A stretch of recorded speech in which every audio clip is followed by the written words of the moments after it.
আপনারা হয়তো ইতিমধ্যে জেনেছেন আয়নাঘর কি।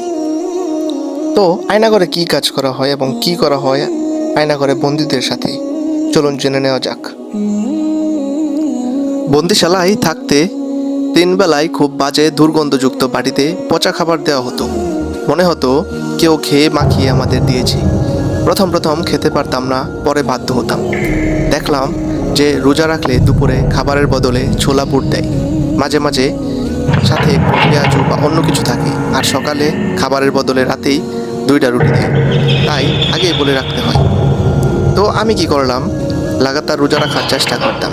একে তো সোয়াব, তার সাথে 3 বেলা 3 রকমের খাবার, আর ওই দুর্গন্ধযুক্ত বাড়ি থেকে কিছুটা মুক্তি। ইফতার করতাম আর রাতেই সেহরির জন্য দেয়া রুটি খেয়ে নিতাম। মাঝে মাঝে রুটি এত বাজে পড়তো, মনে হতো যেন কেমিক্যাল মিশিয়ে দিয়েছে।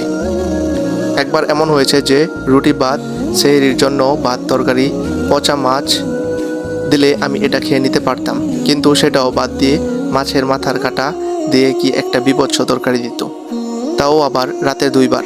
দ্বিতীয়টা সেহরির জন্য।